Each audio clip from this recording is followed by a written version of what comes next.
thought my card with a sweet one bliss. Someone flicks me a back body. Oh, it's another one. It's another one, yeah. It's a full strong, yeah. Oh, it's another one. It's another one, yeah.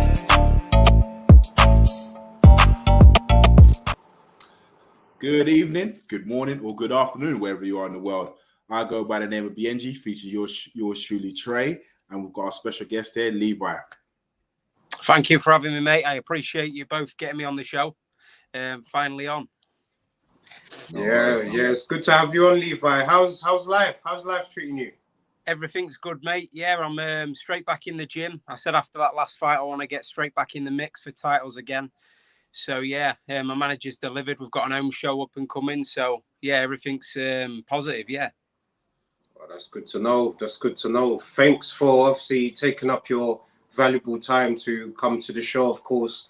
One of the things that we obviously like to do whenever we get features is we just want you to feel like you're at home, relax, calm, podcasting, and we just talk boxing. So, yeah, Cuz, I know you got the first question for Levi.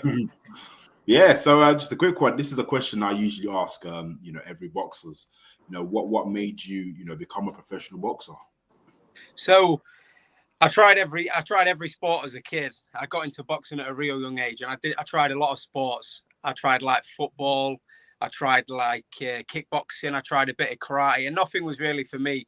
My mum and dad was buying me all the gear and stuff. I'd do it for a couple of weeks and say, yeah, I really want to do this, like most kids do. And they'd buy me all the good gear. And then a couple of weeks later, I'd say, nah, it's not for me anymore. But I first went to the boxing gym when I was 9 years old. And the rest is history. I mean, there wasn't like any certain reason I wanted to do boxing. It was just another trial and error sort of thing. And when I went up the gym, I just loved it. I felt it was a different kind of feeling to what it was going towards them other sports. And the rest is after 54 amateur fights, I turned pro at 21. And we're here now. Obviously, big up Bukayo Saka. He normally, gets involved in the discussions. He's obviously asking you how are you still feeling after the robbery against Michael Gomez Jr. We all knew you won. Look, we know you won as well. But look, explaining your end, I guess Bukayo Saka's obviously got this question that he wanted to ask you. Big up as well. It's one of them things. You what can you do about it? I mean, George Groves was saying after as well. It's like, I thought you'd be more upset and things. And now, once a decision's made, what can you? I could sit there all day and say I thought I won the fight, or that should happen, this should happen. But you just move on from them things now, and I'm going to put it behind me. I really enjoyed the experience, and I feel like that's going to make me even better as a fighter now. When we face 10-rounder under the lights, I feel like it's going to really progress me onwards now. So I just took away all the positives from it, and I've stayed really positive. When are you next fighting?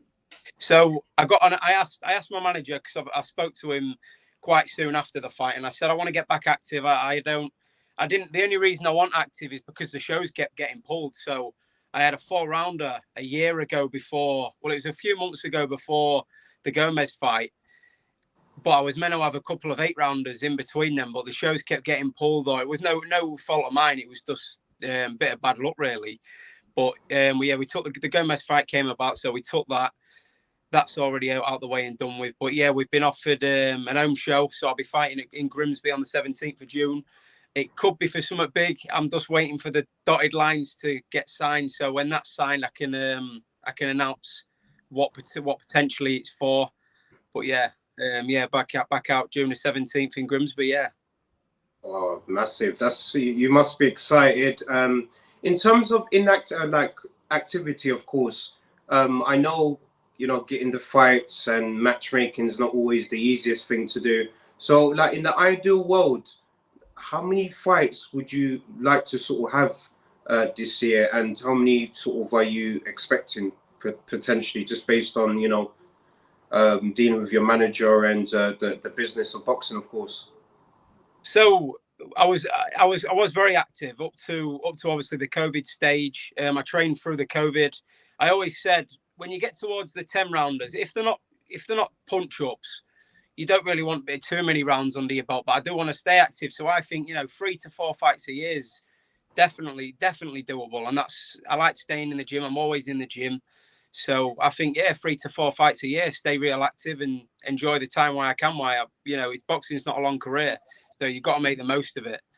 So I want 3 or 4 fights a year and just see how we get on. Good. Yeah. I mean, for those who don't know, which weight class do you fight? Or which division? Super featherweight. Featherweight. Yeah, Okay. 94. A lot of people is like, oh, could you make the featherweight division? But the only problem with the featherweight division is the check weigh-ins prior to the fight. So as you know yourself, in boxing you have check weigh-ins, and it'd be like I'd have to do like 3 weight cuts within a week, and it's a lot to take out your body, especially if I'm going to cut down to such a low weight.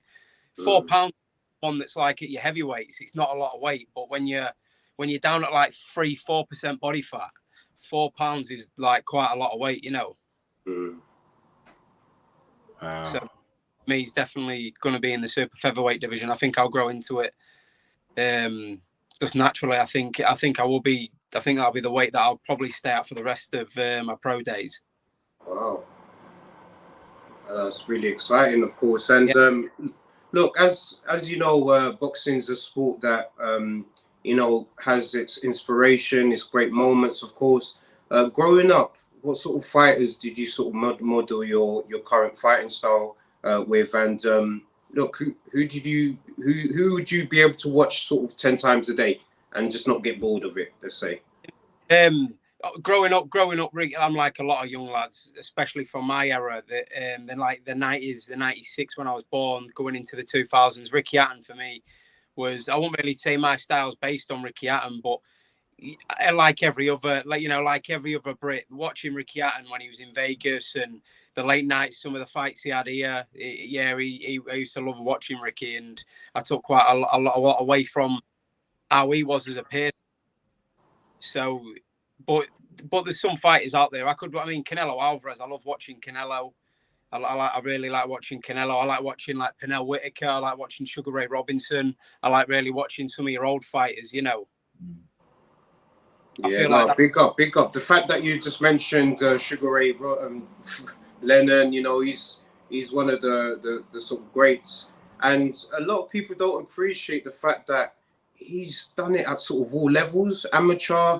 He's obviously done the nationals, Golden Gloves, and then he's obviously gone to the Olympics, and then pro, world champion. So those are the sort of steps that I feel is the right steps to take as an athlete as well. So just a quick one from Will, the Denigrate boxing fan, of course, Lynch. He's obviously saying, morning, gentlemen, morning to yourself as well. Big up. At least, look, from the States, massive shout out. Big fight, obviously, over the States that we're going to discuss in the show. But what I wanted to sort of say is, we've spoken in the past about the sort of natural progression to sort of becoming a world champion.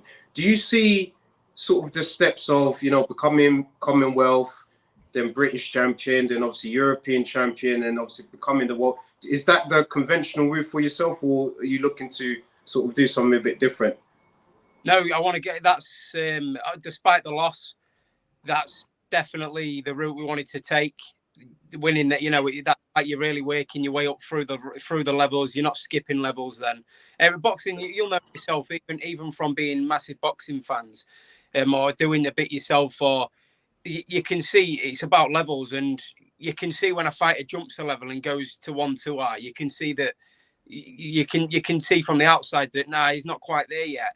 So I want to really work my way up the levels. I definitely, despite not getting the win on the night that night, I do feel I'm about that, that English, maybe going towards the Commonwealth kind of level. So I feel like I'm just going to keep building up that way. Good. Well, listen, let's talk about yesterday's event. Did you watch it?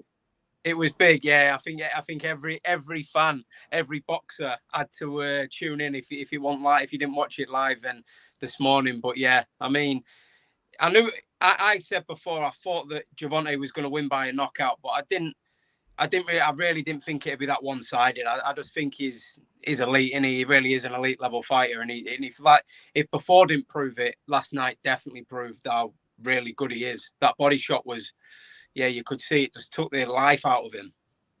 This is the question I wanted to ask, in fact, both of you, because there's a lot of debate going on. Is he the king of the division, even though he doesn't have any belts? Well, he's got a regular belt, but would you class him as the king of the division? Definitely. I would say definitely. And look, big up iBoxing Hub for this tremendous content that he's obviously created here. I definitely believe that he's the man. In terms of him being the sort of the commercial face of boxing, he sells tickets. He obviously does the job. Obviously, big up Hakam as well, part of the iBoxing Hub family. Yeah, he's just a guy right now. He's the man. I'm guessing the golden goose. Like, if you want the big sort of payday, you want to fight Tank, and he puts bums to seats, of course, and he's an entertainer. And one of the things that I wanted to sort of put out there, and look, massive shout out to Tank. God bless him, in fact, because yesterday I made obviously a bet yesterday, and Tank obviously got me a decent return. So look, at the end of the day, he doesn't get appreciated for his boxing ability. He's very intelligent. He has a lot in his arsenal, not just that explosive power to knock you out, but he's able to find the angles to make it awkward for you, especially when you're on the offensive. And he's obviously going to, take advantage and set traps. And look, you saw what happened when GARCIA got overly anxious. He got caught with a counter. And the fight, I knew it was going to sort of stop around the 7 to 9 rounds period. But look, tremendous performance. Massive shout out to both fighters as well for taking this fight and for bringing sort of all fans to watch this global event. So that's just my take, guys, anyway. I'm the exact same, I feel it wasn't actually until the Pitbull fight when he showed the glimpses of that, of fighting on the back foot, how good he really is. Like, everyone knew his amateur pedigree spoke for itself. Like what he's done prior to turning over and seeing the videos of him on the pads from when he was younger and stuff. I think it showed how, because he was just knocking everyone out. So all people see was just this small lad just KOing everyone that he faced. So it's always going to, like you say, it's always going to put bums to seats because he brings the heat. He brings something that every fan, 80% of people that go and watch a fight want to see. They want to see a knockout, and he's going to bring it, isn't he? But yeah, the Pitbull fight for me was the one where he showed how really good he is on the back foot and how well he can actually box. That he can do both. Yeah, definitely. And before we sort of get into what BNG's sort of thoughts are, Tony Ellis, massive shout out, love it. How can you be the face of boxing and you don't have the belt? Look, I'm going to put that over to you guys. Well, what you both saying? That's the thing. That was the question I had to ask you guys, because at the end of the day, to be the king of the division, you need to clear the division. You need all of the belts. And at the moment, the person who has the belts is Haney. So I would say the king is Haney, but commercial-wise is Tank, if that makes sense. He brings bundles of seats. He does pay-per-view. He does numbers. So like I was saying before off camera, I think Tank should fight the winner of Haney and Lomachenko. Do you know what I mean? Definitely. I agree. It's a mega fight. You couldn't get an arena big enough. But I think it's the same with whoever Gervonta goes in with. He's just a superstar, isn't he? And for me, that lightweight division is probably the toughest division in the world to win a world title in. Yeah. So Haney is, he's in a mega position, and he knows his every fight from now on is going to be like the fight of his life. So, but it is brilliant, isn't he, Haney? But styles make fights. But I feel like Gervonta's just, I don't know. I think he's just too good. Yeah, and look, Hakam, obviously part of the iBoxing Hub family, saying, I'm still skeptical about Tank, naturally. Great box office, but nowhere near greatness due to resume. Look, if you go through his resume, in fact, and look, Will Lynch, of course, is saying it's crazy how he got stopped by the same punch he stopped Luke Campbell with. I did not see that coming at all. I don't think no one did, because look, you got something to say. You know what? I did say it. I said to you, before the fight, I said, look, I can see what's his name, Garcia getting knocked down, and I can see him being stopped the same way how he stopped Luke Campbell. I said this off camera, and it's just weird how it just happened. It just shows you. I said before, I said, look, it's speed v power. I said Garcia should avoid trading with Tank. What happened? You don't see it yesterday. Do you know what I mean? Because round 2, I think he should have listened to his coach. He shouldn't have rushed on round 2 because he was actually doing all right. You know, I said if it went to distance, potentially could have been a draw, or he could have just nicked it. But hey, Tank's the guy. Sorry, but Tank's the guy. Yeah, he is fit. I agree. He is. Look, Levy as a boxer, obviously Tony Ellis is asking you, do you think Garcia quit? No, honestly, that body shot, you could see it didn't one of them shots. I mean, I'm touch wood, I haven't been dropped. I'm luckily I haven't been dropped, but I've taken a lot of body shots, and you could see it didn't one of them where that he landed the shot and it's he winced. You could see he took that little step back. He went to take a deep breath in, and that was it. It took the life out of him. You could see that like a soul just leave the body. It was, and when you watch it in slow motion, when he lands it, it's perfect. You couldn't have landed the shot any better. So no, I don't think Garcia quit. I just the power. I mean, his power. No, that's not even questionable. He's the biggest. Other than Deontay Wilder, he's probably the biggest hitter pound for pound in the world. Maybe, you've got Anui as well, but he's definitely up there. He's definitely in the top 5, I think. And landing that shot clean in that target area, it's going to, if he lands that shot on any fighter, they're going down and they ain't getting back up. Do you think they should run it back? Say again? Rematch? Do you think they should run it back again? The fight rematch? I do. I think that I don't. I think he's already on about. Is he already on about moving up? Yeah. The 135 again. They said there was an hydration clause. I didn't even know anything about that until.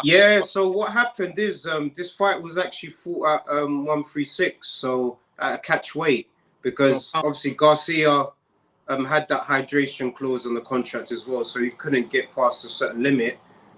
He said post fight that he wants to sort of move up the weight. They're struggling to sort of make the weights. Also, Tank as well struggles to make 135. He's quite a big guy, but I think he still wants to sort of stick around to see what happens with the obviously Loma fight and to see who's going to be the undisputed champion, of course, because I could imagine he wants to sort of clear the division before moving up to possibly 140, which he would meet Garcia and they could probably fight at 140. Who knows? Yeah, for another title. I agree. Yeah, it's just that Tank. So he's only, what is he? 5'5". He's 5'5". And his muscle, you could see it's just his muscle. Not, I don't know. He's going to be to fight a light welterweight at 5'5". That's some doing that. There's some big boys. There is some big boys in the next division. When you look at the size of Lopez and even Josh Taylor, they're the big men. Yeah, and obviously Raha comes obviously asking you, what's the sort of ceiling for Tank, given that he's the same height as most bantamweights. Here he is. I mean, there's even like small. There's even bantam. Yeah, there's bantamweight. So what? How much can you keep going up? I think we see it with Canelo, didn't we? When he stepped up to light heavyweight, even when he fought Kovalev. Kovalev, yeah. The height difference and the size difference, it does matter. It does, and I feel like personally, I think like welterweight might be a bit too much of a jump for him, but he's got the power, hasn't he? I mean, that power is just. I feel like he definitely can't go above like welterweight, because then you're talking. It's just silly talk, I think, but who knows? It's true. And look, Bukayo Saka was even saying we're seeing it with Lomachenko now. He's sort of hit the ceiling in terms of the weight that he could reach. I feel. I mean, even a 5'5" lightweights, even that's tiny, And if he's struggling to make the weight, then I don't know. He must have some serious muscle mass. But you can obviously power that, yeah. Did you guys watched the other event yesterday. I'm not talking about the YouTube ones. I'm talking about Joe Cordina. Yeah. I mean, that was probably fight of the night. What a fight! Oh, yeah. What a battle! Yeah. What a battle! Look, massive credit to both warriors because Cordina as well. He doesn't get enough sort of credit for the way he fought. I think technically he's a very smart boxer. Yesterday I realized that his IQ, in terms of him landing the shots, measuring his shots, he wasn't really sort of being too anxious with the shots. He was very calculated, and I think he done enough to win the fight. But guys, what's both your opinions about the whole fight? Rakhimov, like, give him credit as well. I agree. Literally, like, look, it was unfair because remember, he never lost the belt. He just got stripped because he had an injury. And yesterday's performance, I mean, was it round 2 when he knocked him down? Yeah. And to be fair, his opponent is very, very tough. But I think, he got the job done. He done extremely, extremely well. I think it was close. It was very, very close. Very close. It could have gone either way. But no, half a line. It's one of them. It's one of them for me. I totally agree. Tony Bellew was kind of, his scorecards, I was kind of the same as him. I probably had it a draw, but normally you've got to do a lot more to take a belt off a champion. But he's in Wales, and the judges' scorecards, they're always a bit strange, aren't they? I mean, what did one judge have that Rakhimov by like 7 rounds or something? I was like, where the what are you watching? Knockdown. I don't get. I say, like, who's paying him? Because it was a close fight. I agree. If it had gone either way, I'd have gone, by 1 or 2 rounds or a draw. I'd definitely like to see it run back. I don't think he's going to run it back. If I'm honest, I don't think so. But you never know. If I was his advisor, I would say no. Just try and unify and look, Bukayo Saka's even saying this. Look, big up Bukayo Saka is obviously saying Zelfa Barrett versus Cordina would be a tremendous show. Where would you, having your sort of promotional hat on, or if you was a promoter, you had it, you got given a sort of a 10 million budget. What venue are you hosting this event at? It's an hard one, that, but by the looks of last night, it looks like Cordina's definitely the ticket seller. Like, he is.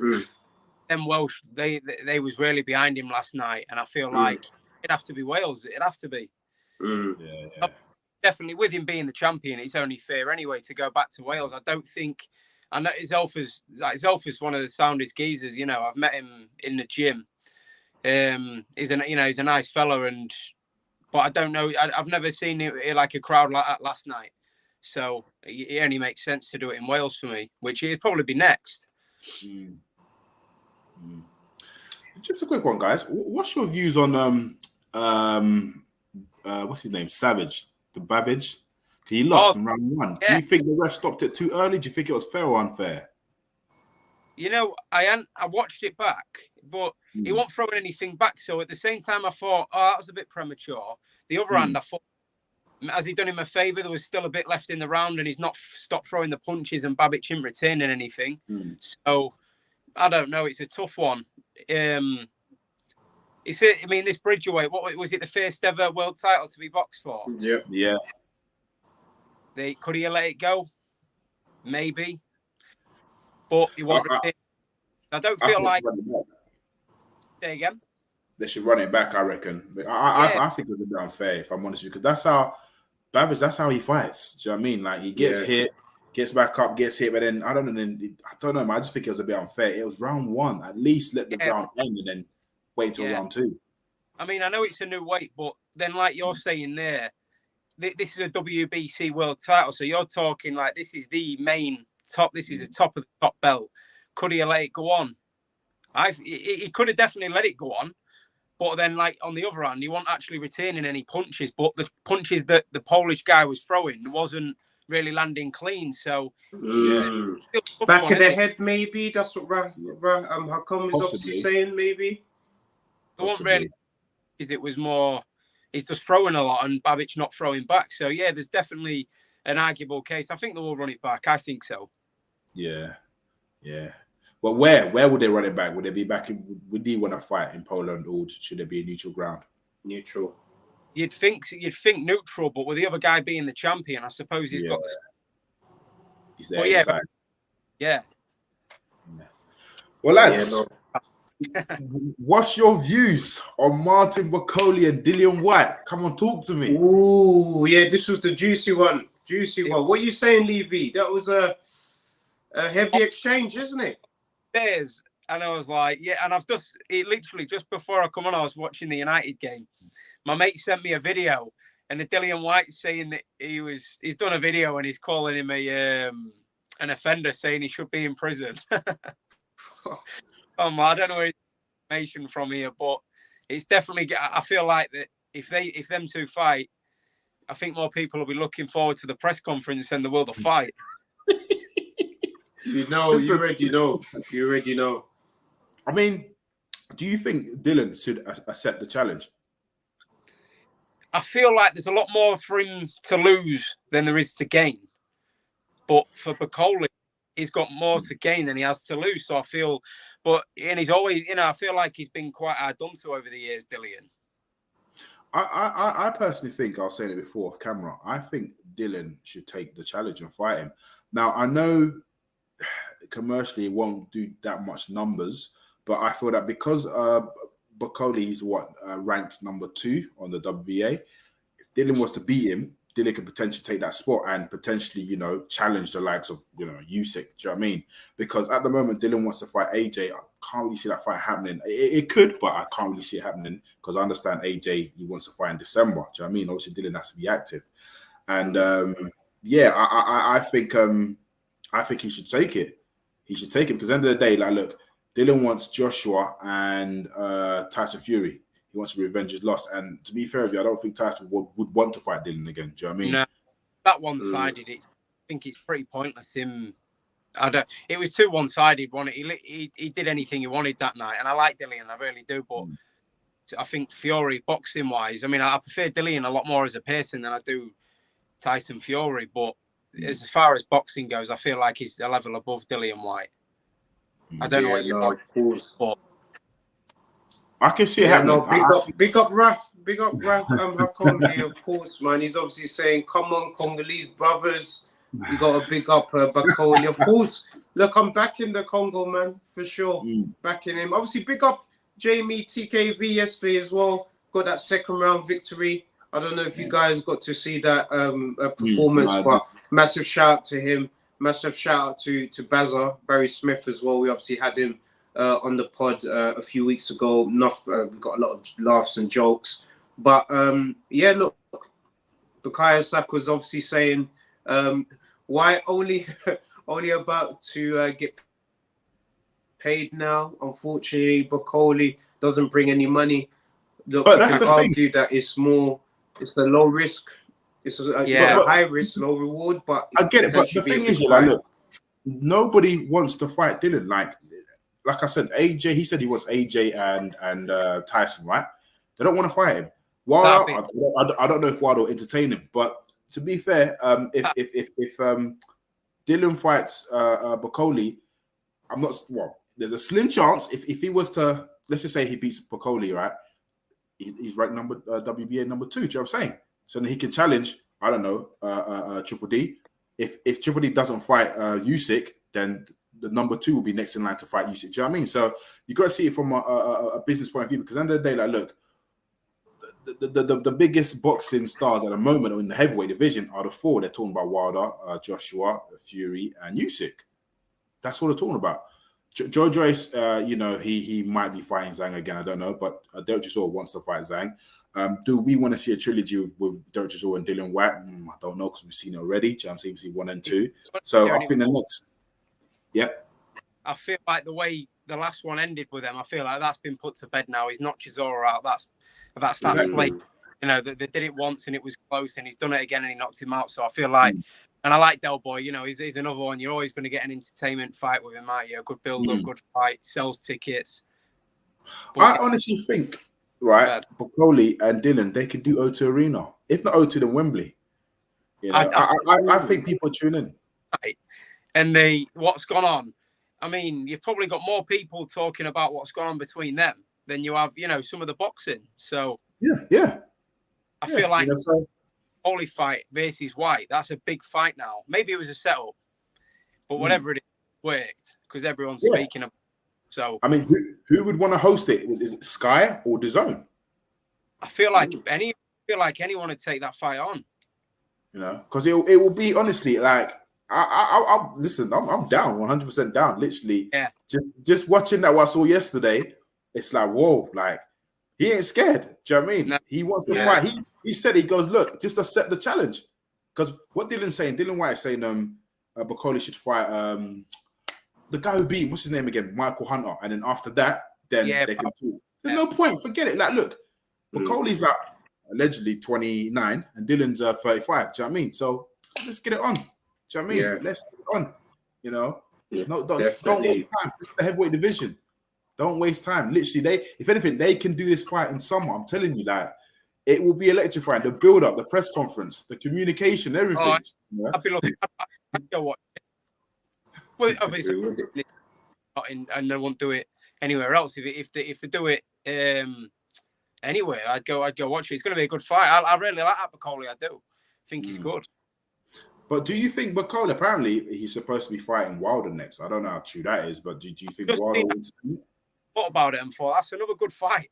I think anyone that Wilder fights, it's a good fight, especially if they're a top 10 opponent, because you know what he comes with. You know what he comes with is with mad power, and that's a very unorthodox style. But he puts people to sleep. What if Bakole stops Wilder? That's final eliminator for the WBA. Listen, it's heavyweight boxing. The thing is, I realize, right, as boxing fans, we tend to forget about all the others in the division. Like, we're focusing on the bigger names, but there's people. What about Jared Anderson? Huh? Jared Anderson. Jared Anderson, yeah, exactly. The other big baby. Andy Ruiz. Yeah, Andy Ruiz. Apparently, it's rumored that Ruiz is fighting Wilder. Apparently, I've seen that. Yeah, it was supposed to happen months ago, in fact, but it just nothing materialized. He might be fighting Fury. Yeah, might be fighting Fury. Yeah, absolutely massive. Look, guys, we could spend hours. I could tell we could spend hours just talking boxing, of course, but we're obviously coming up to the end of the show. Levy, I just want to take this opportunity to thank you so much for, coming on, showing some love, podcasting, chilling and talking boxing with us. So could you let the viewers and the listeners know, how to follow you and, what to sort of look out for? You obviously mentioned you got your fight coming up, but you could obviously use this platform to, present your socials, really. Yeah, massive thank you for having me on. I finally got down... And we got on. It's good. I really enjoyed that. Nice and relaxed talking about boxing. You can't beat it on a Sunday evening before it kicks. And find me over on just Instagram at Levi Giles. It's as easy as that. I've got quite a bit. I do it's literally all just boxing. So all upcoming fight news, fights. I have got some big news to announce if it gets signed. So happy days. Thank you again for having me on. I appreciate it. No, massive shout out. Before I hand it over to Chris, I obviously just wanted us to do a little announcement anyway. So our pods now will be on Spotify. Due to high demand, a lot of people wanted to sort of have an easier access to our shows. It's going to be on Spotify. So Levy, this episode will be on Spotify. So we'll definitely tag you and just get it out there for the listeners who probably wasn't live, to be able to, come to the show. Obviously, the link will be in the description. And, I'm going to hand it over to Mr. Sports Entertainment. Yeah, man. Listen, guys, remember to like, share, and subscribe. Remember, it's important. We need to grow this channel and have a productive, blessed week. We're back here again on Wednesday at 7:30 and on Sunday at 7:30 as usual. And, we're out. Take care. Bye. It's another band. All the muscle cars now, whichever get up.